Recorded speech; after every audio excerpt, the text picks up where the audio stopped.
बहुत सूक्ष्म है, भावबंध हो अथवा भावाश्रव हो, उससे कैसे बचा जाए है?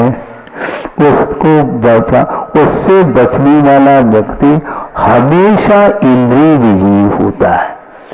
यहीं पर इसी केंद्र में यही आएगा, क्योंकि जिसका उपयोग पर पदार्थों से प्रभावित हो रहा है तो भावाश्रव है। वहां पर भावाश्रव और कोई वस्तु नहीं है।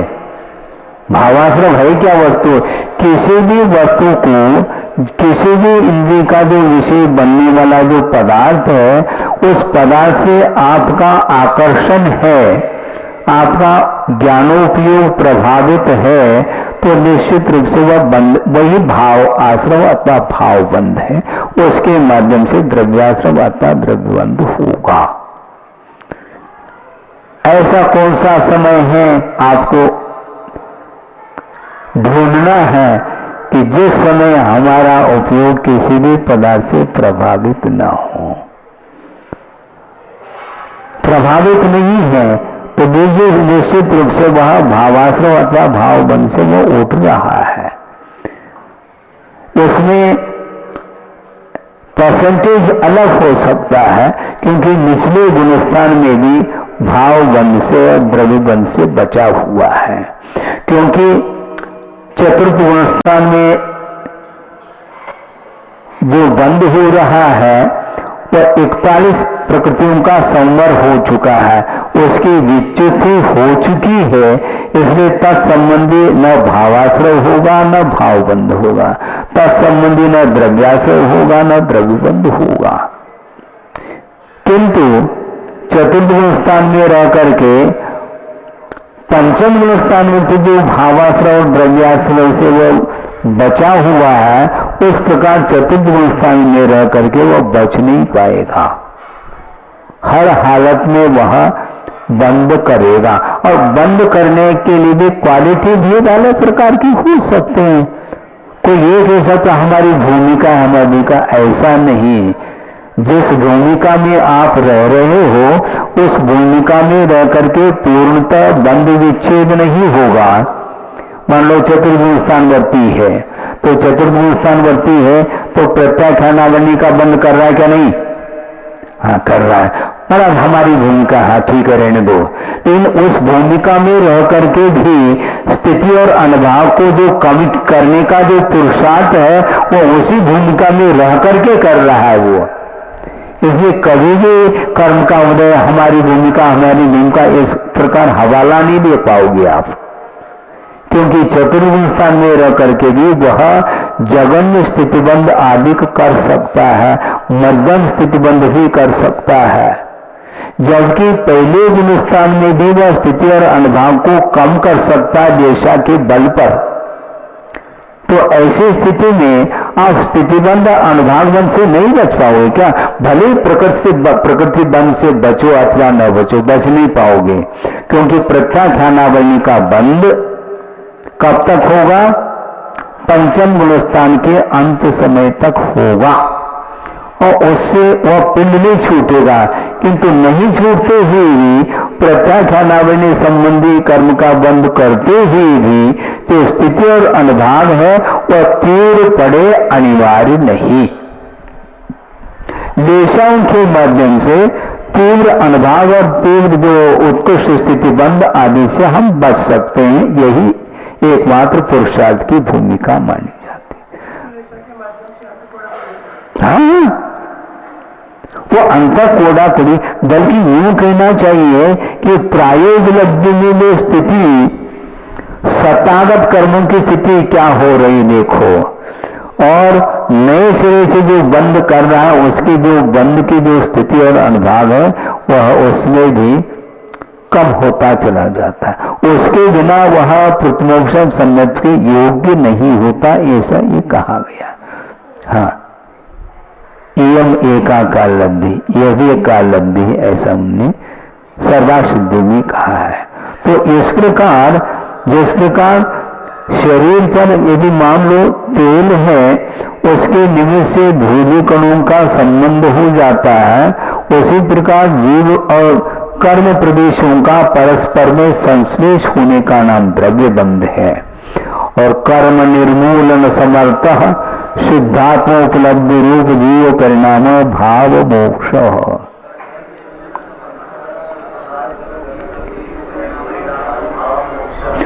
कर्म के निर्मूलन करने में समर्थ, यानी क्षय करने में समर्थभूत जो शुद्धात्मोपलब्धि रूप जो जीव का परिणाम है वह भाव बंध है। और भाव मोक्ष है। भाव मोक्ष निमित्तेन जीव कर्म प्रदेशानाम निरवशेष पृथक भाव द्रव्य मोक्ष।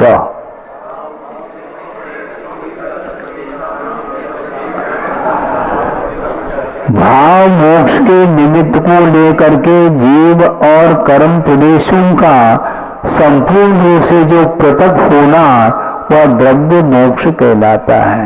ये हमेशा हमें ध्यान रखना चाहिए। भाव और द्रव्य, भाव और द्रव्य ये इसमें समय भेद नहीं है। भावाश्रव का समय भिन्न हो, द्रव्याश्रव का समय भिन्न हो, ऐसा नहीं। ये एक ही समयवर्ती परिणाम होते हुए भी कारण कार्य की व्यवस्था यहाँ पर घटित होती है। भावाश्रव के बिना द्रव्याश्रव नहीं, अर्थात द्रव्याश्रव के लिए कारण भावाश्रव है, जबकि एक ही समय में, एक समय में घटना घटित हो रही है।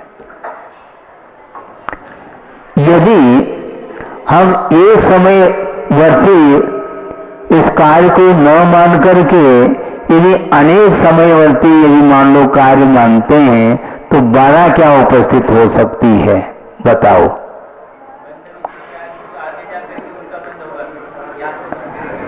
वही तो हम कहना चाह रहे हैं, वही कहना चाह रहे हैं हम। हाँ,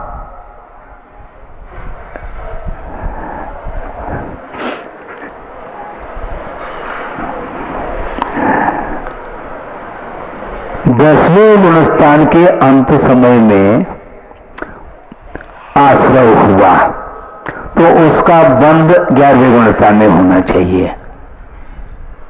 अब वहां पर एकापत आश्रय है और सूक्ष्म सांप्राय कषाय के निमित्त को लेकर के भावाश्रय हुआ और उसके उपशम में द्रव्याश्रय होने लगा, ऐसा थोड़ी होगा। इसलिए एक समयवर्ती ही परिणति सिद्ध हो जाती है। इसी प्रकार हाँ, नीचे भी इसी प्रकार मान लो द्वितीय गुणस्थान में आश्रय हुआ और प्रथम गुणस्थान में बंद होना चाहिए। कैसा हो पाएगा, संभव नहीं है वो। और जो सोदयदंडी प्रकृति होती है उसकी क्या व्यवस्था बना पाएंगे? हाँ, अपने उदय में बंद होता। अच्छा, मिथ्यात्व गुणस्थान के अंत समय तक मिथ्यात्व प्रकृति का बंध है और मिथ्यात्व गुणस्थान के अंत समय में भावाश्रय हुआ, उसका द्रव्याश्रय कहां कराओगे आप मुझे बताओ। चौथे गुणस्थान में तो होगा नहीं, अगले गुणस्थान में पर मिथ्यात्व का द्रव्याश्रय नहीं हो पाएगा। इसलिए जिस समय भावाश्रय उसी समय द्रव्याश्रय, ये एक समयवर्ती परिणति है। ये हो गया भावबंध, भाव मोक्ष और द्रव्य मोक्ष। अथ जीव पदार्थानां व्याख्यानम प्रपंचनार्थम एवं जीवा जीवादि 9 पदार्थानां 9 अधिकार सूचन मुख्यत्वेन गाथा सूत्रम एकम गतम।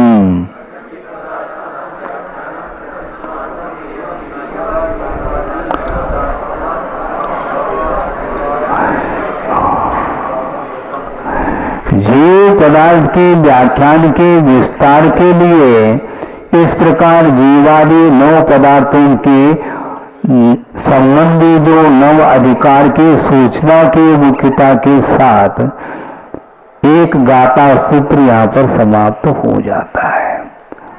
अब तथा ही पातनिका, अच्छा ये इसी की पातनिका, ठीक है पातनिका। तदनंतरम पंचदश गाथा पर्यंतम जीव पदार्थ अधिकार कथ्यते।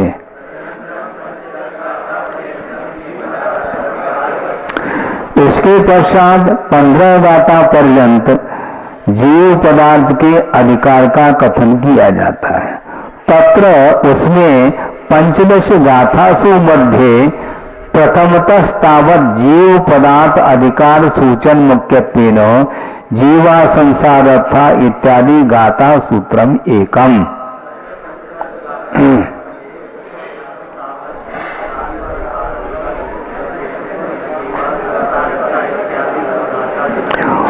उन 15 गाथाओं में सर्वप्रथम जीव पदार्थ के अधिकार के सूचना के मुख्यता से जीवा संसारता इत्यादि एक सूत्र गाता है। अतः पृथ्वी कायादि स्थावर एकेन्द्रिय पंच मुख्यत्वेन पूर्वीय इत्यादि पाठक्रमेण गाता चतुष्टयम्।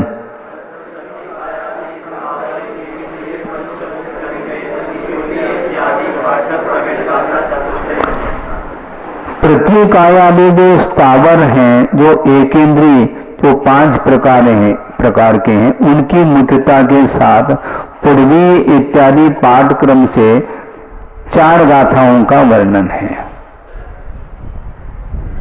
एक इंद्रिय पंच मुख्यत्वेन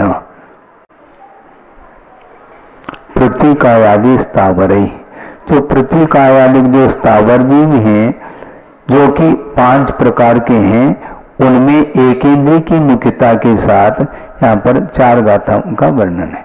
अथ विकलेन्द्रिय त्रय व्याख्यान मुख्यत्वेन संबुक इत्यादि पाठक्रमेण गाथा त्रयम्।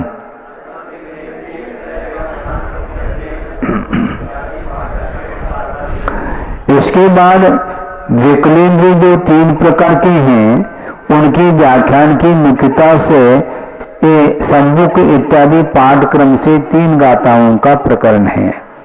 अब देखो विकलेन्द्रिय कहा तो एक इंद्रिय क्या सकलेन्द्रिय है क्या? एक इंद्रिय सकलेन्द्रिय नहीं है, वो मात्र एक ही इंद्रिय है, किंतु द्विंद्रिय, तीन्द्रिय, चौरेन्द्रिय इनको विकलेन्द्रिय की संज्ञा है और पंचेंद्रिय को सकलेन्द्रिय बोलेंगे। सारे इंद्रियां जिन्हें प्राप्त हो उसका नाम सकलेन्द्रिय है, और जिनके पास इंद्रियों की न्यूनता है उसको बोलते हैं विकलेन्द्रिय। ये जीव समास का कथन करना है, जहां भी कथन करते हैं तो वहां पर इसी ढंग से कथन किया जाता है। विकलेन्द्रिय के अंदर एक इंद्रिय को शामिल नहीं करते। क्यों इसलिए शामिल नहीं करते? वह भी यद्यपि विकलेन्द्रिय ही है, किंतु उनके जो जीव समास जो है उसका विस्तार बहुत लंबा चौड़ा है, क्योंकि इंद्रिय एक इंद्रिय में बादल भी होते हैं, सूक्ष्म भी होते हैं, जबकि विकलेन्द्रिय बादल ही होते हैं। तो शायद इसी विवक्षा को लेकर के एक इंद्रिय का पृथक वर्णन और विकलेन्द्रिय का पृथक वर्णन आता हो, ऐसा हमारा भाव है। क्योंकि विकल का अर्थ परिपूर्णता नहीं, इंद्रियों की परिपूर्णता जहां पर नहीं है उसको विकलेन्द्रिय। तो एक इंद्रिय के पास कहां पर एक इंद्रियों की परिपूर्णता है, तो उसको भी विकलेन्द्रिय के भीतर लेना चाहिए, कायदे से लेना तो चाहिए, किंतु उसका पृथक वर्णन क्यों करते हैं? तो शायद ऐसा संभव हो कि उसमें उसके 5 भेद हैं स्थावरों की अपेक्षा से, और उसमें सप्रतिष्ठित अप्रतिष्ठित आदि का भी भेद आता है। नित्य निरोध इतर निरोध की अपेक्षा से, योनि स्थानों की अपेक्षा से भी पृथक वर्णन आता है, और हाँ बादल सूक्ष्म भी उसमें पाए जाते हैं। ये सारा विषय एक इंद्रिय में होने के कारण शायद संभव है उसको एक इंद्रिय को एक अलग स्थान दिया हो। ऐसा कहीं इस प्रकार वर्णन अपने को अभी तक सुनने को नहीं मिला, किंतु जिज्ञासा होती है। विकलेंद्री, विकल का अर्थ और शाब्दिक अर्थ लगाएंगे तो सकल का अभाव विकल, ऐसा और कहां पर आता है?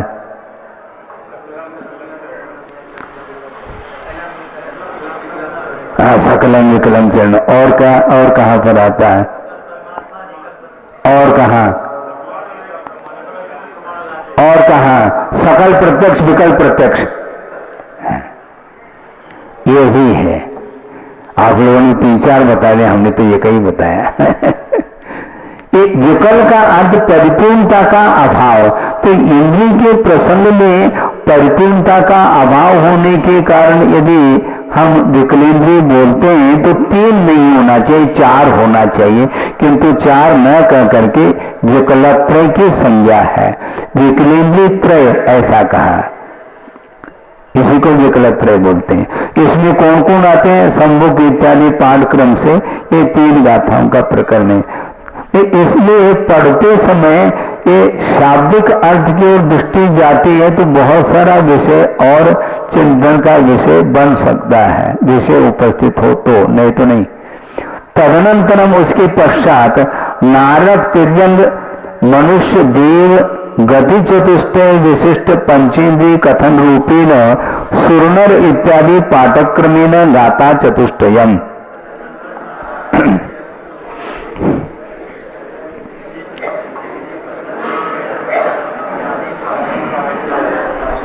इसके पश्चात नारकी, तिर्यंच, मनुष्य और देवगति चतुष्टय की विशिष्ट, इन चतुष्टय से विशिष्ट जो पंचेंद्रिय हैं, ये सारे पंचेंद्रिय हैं, इनके कथन के रूप से सुरनर इत्यादि पाठक्रम से 4 गाथाओं का प्रकरण है।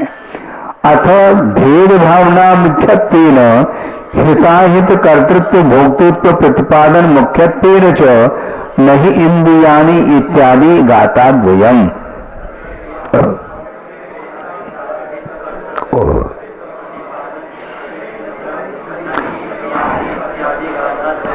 भेद भावना की मुख्यता के साथ और हितायत के कर्तृत्व भोक्तृत्व के प्रतिपादन के मुक्ता के साथ नहीं इंद्रियाणि इत्यादि 2 गाथाओं का प्रकरण है। अथ जीव पदार्थ उपसंहार मुख्यत्वेन तथैव जीव पदार्थ प्रारंभ मुख्यत्वेन च एवं विवम जीव इत्यादि सूत्रम एकम एवं अधिगम।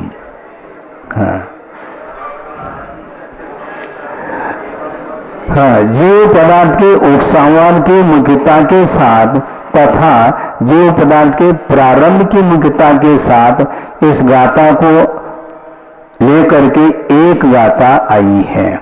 इस प्रकार एवं 15 गाथा भी 60 स्थल ही द्वितीय अंतर अधिकारी समुदाय पातनिका।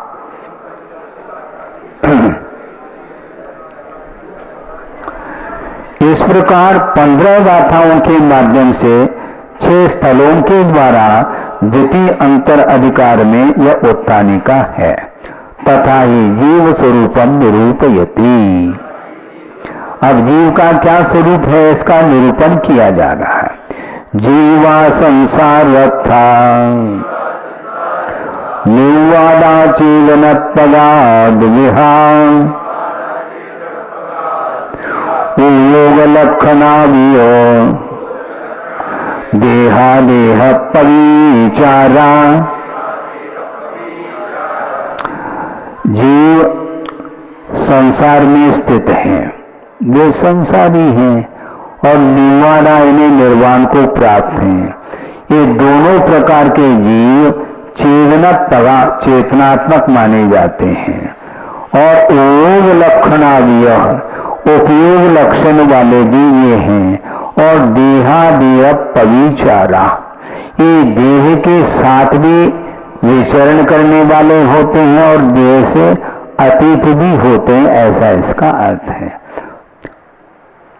प्रविचार का अर्थ वो अर्थ नहीं लेना, किंतु देह के साथ जो विचरण करने वाले होते हैं उनको देह प्रविचारा ऐसा कहा जाता है।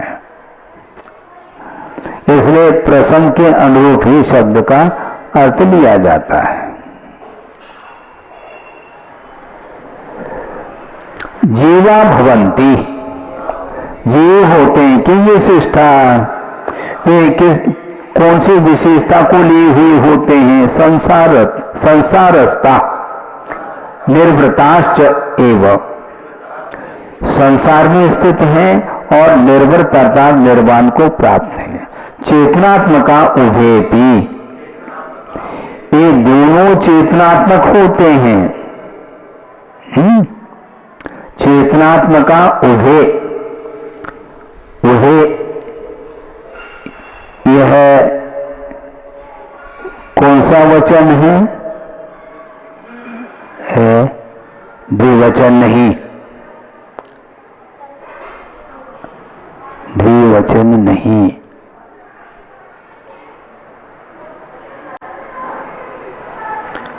क्योंकि चेतनात्मक जो जीव हैं ये बहुत सारे हैं, इसलिए उभे यह द्विवचन का प्रयोग नहीं, किंतु हाँ उभः उभौ उभे, सर्वः सर्वौ सर्वे, सर्वे जना अत्र आगता, सारे सारे लोग यहाँ पर आए हैं। तो सर्वे कहेंगे, सर्वाहा नहीं कहेंगे, क्योंकि सर्वनाम शब्द के रूप अलग चलते हैं और ये उभ शब्द अपने आप में वह दोनों को सूचित करते हुए भी बहुवचन का प्रयोग किया है। यानी चेतनात्मक दोनों प्रकार के जीव हैं, संसारी जीव भी चेतनात्मक हैं और मुक्त जीव भी चेतनात्मक हैं। उभे अपि चेतनात्मका भवंती, ये दोनों जो है ना चेतनात्मक ही हैं। और कर्म चेतना कर्म फल चेतनात्मका संसारिणा, कर्म चेतना और कर्म फल चेतनात्मक जो जीव हैं वे संसारी हैं। शुद्ध चेतनात्मका मुक्ता, जो शुद्ध चेतनात्मक हैं वे मुक्त हैं।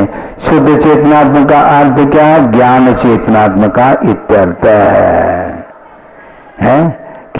कर्म चेतना कर्म फल चेतना, ये प्राणों के साथ जिनका जीवन चलता है, यथायुग 10 प्रकार के प्राणों के साथ जिनका जीवन चल रहा है, वे कर्म चेतना और कर्म फल चेतना वाले माने जाते हैं।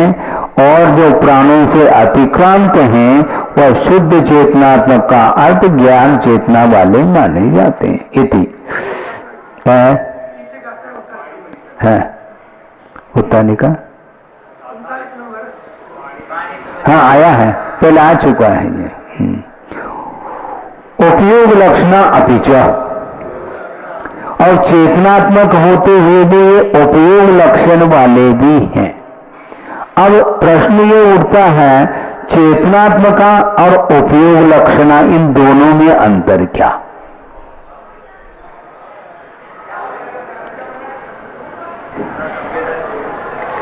चेतना, क्योंकि उपयोग भी ज्ञानोपयोग लक्षणोपयोग है, और ये इसमें और चेतनात्मक में अंतर क्या है कोई पूछेगा तो ये दोनों जो धातु हैं ये भिन्न भिन्न अर्थ को लिए हुए हैं। ज्ञान धातु जानने के अर्थ में है, जबकि चेतना ये संचेतन के अर्थ में है, संवेदन के अर्थ में है। तो चेतना में और उपयोग में अंतर ये है कि ज्ञान जो होता है वह स्व का भी होता है और पर पदार्थ का भी ज्ञान होता है, और इसके साथ साथ वर्तमान भूत और भविष्य संबंधी भी ज्ञान हो सकता है, होता है। किंतु चेतना का अनुभव जो होगा वह स्व का होगा और वर्तमान का होगा। इतना अंतर इन दोनों में पाया जाना है। कोई अंतर नहीं, क्योंकि शुद्ध उपयोग है जिसके पास, वह शुद्धोपयोग अयम आत्मा ऐसा कहा, और शुद्ध आत्मा की अनुभूति जिसको हो रही है तो शुद्धात्मानुभूति ये अपने आप में इसको कर्म कारक में लिया जा सकता है। किसका अनुभव हो रहा है? शुद्ध आत्मा का अनुभव हो रहा है, तो यह कर्म कारक प्रयोग किया जाएगा। करने वाला कौन? आत्मा। किसका अनुभव कर रहा है? शुद्ध आत्मा का अनुभव कर रहा है। तो शुद्ध आत्मानम अनुभवति अयम जीवः, अयम आत्मा वा। शुद्ध आत्मा का अनुभव करने वाली ये आत्मा है। तो जिसका अनुभव किया जा रहा है वो ऑब्जेक्ट के रूप में आता है, इसलिए यह अनुभव कहो अथवा उपयोग कहो, बात एक है। और किसकी अनुभूति हो रही है? शुद्ध आत्मा की अनुभूति हो रही है। वहां पर अनुभूति शब्द का प्रयोग किया है। जैसे दूसरा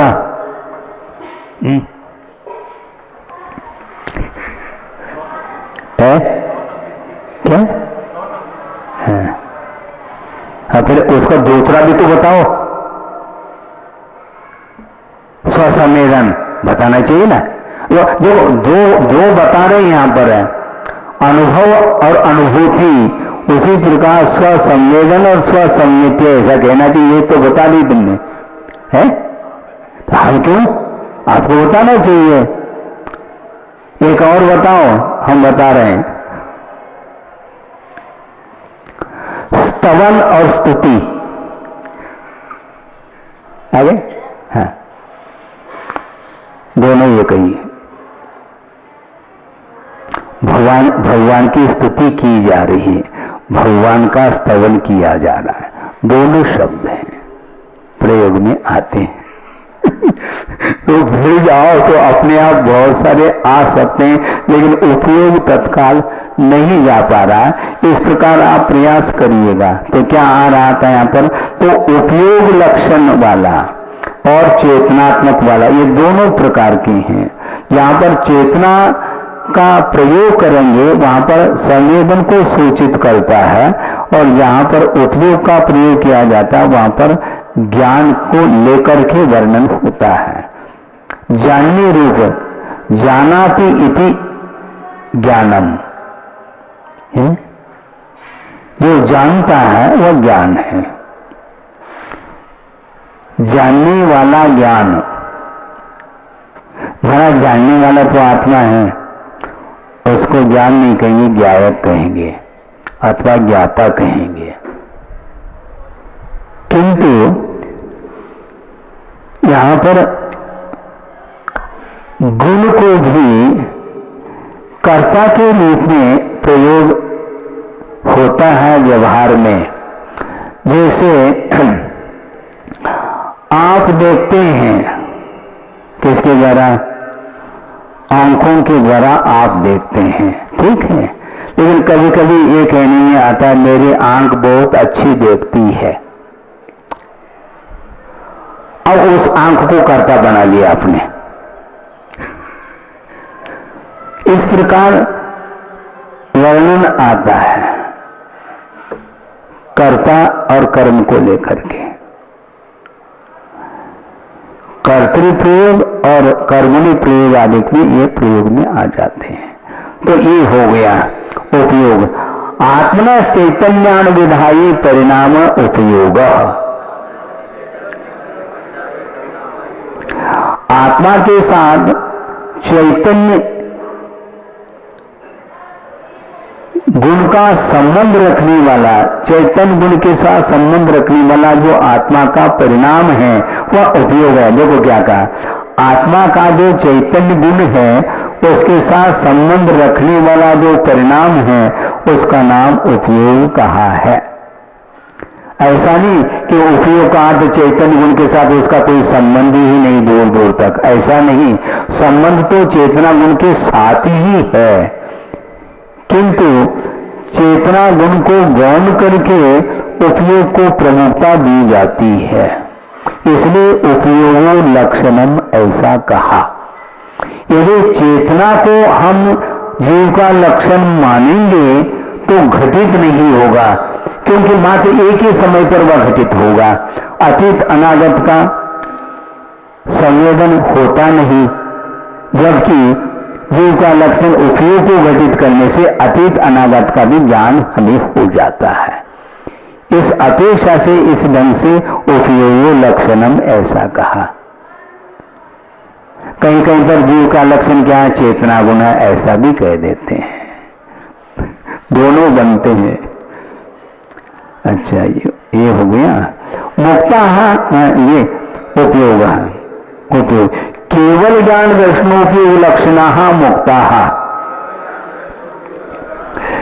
केवल ज्ञान और केवल दर्शनोपयोग जिसके लक्षण हैं वे कौन है, मुक्त जीव माने जाते हैं, क्योंकि क्षायिक ज्ञान और क्षायिक दर्शन को ले हुए हैं। क्षायोक्षम का अशुद्ध उपयोग युक्ता संसारिणा। क्षायोक्षमिक जो अशुद्ध उपयोग है उससे युक्त जो जीव होते हैं वे संसारी माने जाते हैं।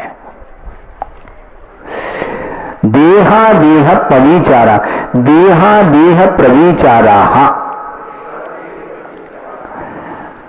इसका अर्थ खोल रहे हैं, अधेय आत्म तत्व विपरीत देह प्रविचारा। जो संसारी जीव हैं वे कैसे हैं, देह से रहित जो आत्म तत्व है उससे ठीक विपरीत देह के साथ चलने वाले जो जीव हैं वे देह प्रविचारा ऐसा कहा। इन्हें शरीर के साथ विचरण करने वाले वे जीव, तो विचरण करने वाले केवल कृषि होते महाराज, स्थावर तो होते नहीं। तो विचरण का अर्थ इतना नहीं लेना, प्रासंगिक अर्थ निकालने का पुरुषार्थ करो।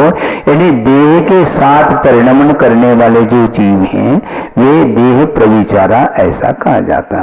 और अदेहा सिद्धा इति सूत्रार्थ हो, और देह से जो रहित होते हैं वे शुद्ध परमेष्टि हैं, अरहंत परमेष्टि देह से अतीत नहीं है, इसलिए उनको क्या कहा, सकल परमात्मा। सकल का अर्थ पूर्ण नहीं लेना, हमारा सकल का अर्थ पूर्ण होता है ऐसा नहीं। कल का अर्थ शरीर होता है, वो शरीर से जो सहित होता है वह सकल कहलाता है, ये अर्थ है यहाँ पर।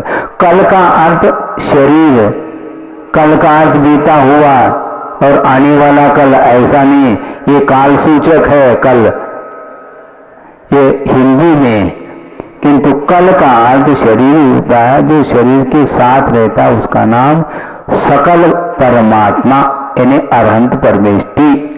और विकल परमात्मा नहीं, निकल परमात्मा यानी कल से जो दूर हो चुके हैं वे निकल परमात्मा का अर्थ शुद्ध परमेष्टि है, ऐसा यहाँ पर गाथा का अर्थ पूर्ण हो गया।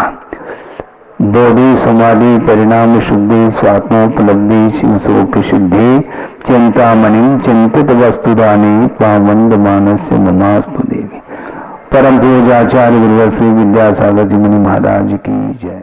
अंडेषु पवड्ढन्ता गब्बथा मानुषाय मुच्छगया जारसया तारसया जीवा एगेंदियानिया। अंडज होते हैं, उनमें वो सारे अंडे पुष्ट होती चली जाती हैं।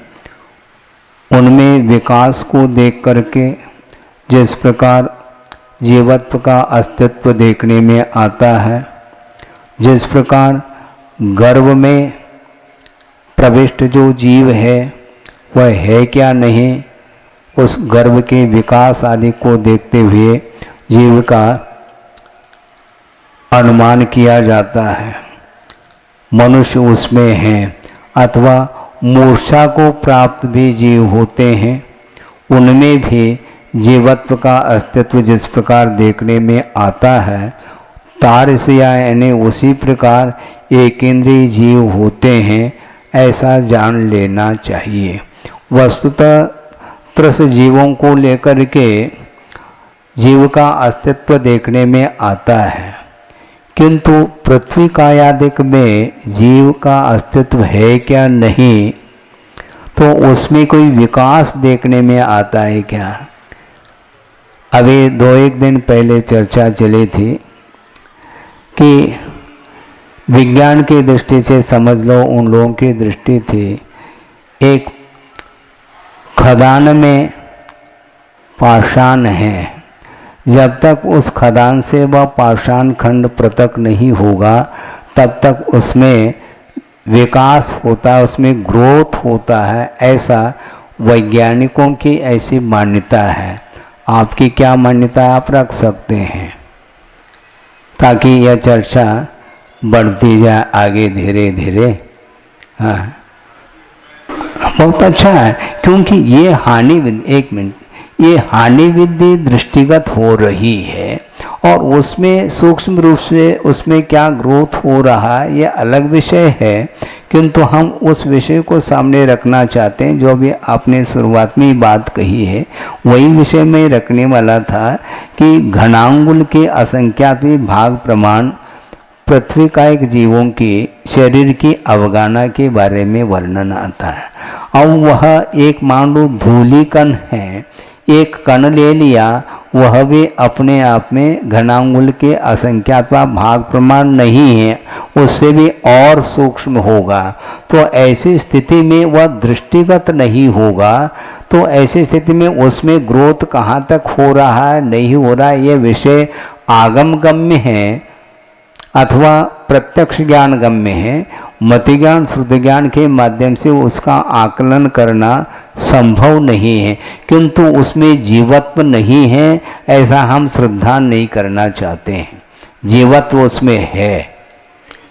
हम ये कहना चाहते हैं, जैसे ग्रोथ की अपनी बात करें, ठीक है, चर्चा के रूप में कोई भी विषय आ सकता है, चर्चा में कोई निषेध नहीं, किंतु हमें निर्णय तक पहुंचना है तो आगम के परिप्रेक्ष्य में ही पहुंच पाएंगे। एक ये है। दूसरा ये है कि सुमेरु पर्वत का जो हाइट बताया है वो 1,40,000 योजन प्रमाण उसकी ऊंचाई बताई है। यदि उसमें ग्रोथ होता है, क्योंकि अनादि अनिधन वह पर्वत है, तो उसमें ग्रोथ अभी तक हो करके कई योजन और बढ़ना चाहिए था उसके लिए। नहीं, उसमें तो बहुत सारे पुद्गल परमाणु विछो को भी प्राप्त हो रहे हैं।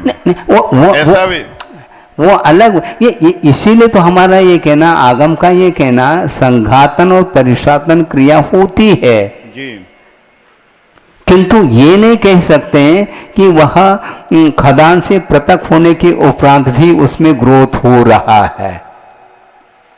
संघातन परिशातन क्रिया अलग वस्तु, किंतु जिस प्रकार वनस्पतिक जो जीव हैं, पेड़ पौधे, उसमें ग्रोथ देखने में आता है, उस प्रकार उसमें क्या ग्रोथ देखेंगे। इसी प्रकार वायुकाय में क्या ग्रोथ देखने में आ रहा है, अग्निकायिक में, जलकायिक में क्या ग्रोथ देखने में आ रहा है, हमें बताओ। नहीं, उसमें तो जैसे अग्निकायिक के लिए उदाहरण देते हैं, अगर अपन ने अग्नि को ढक दिया तो ऑक्सीजन ग्रहण नहीं होने से उनके प्राणांत हो जाते हैं। ये अलग वस्तु, प्राणांत होना अलग वस्तु, किंतु उसमें जीवन है, इससे सिद्ध होता है। जीवन का निषेध नहीं कर रहे हैं, जीवन तो है ही। हाँ, जीवन वहाँ है, किंतु उसमें जो ग्रोथ की जो बात आती है उसको लेकर के ग्राउंड ग्रोथ को बनाओ ना, उसमें परिवर्तन क्यों ला रहे हैं आप ग्राउंड में।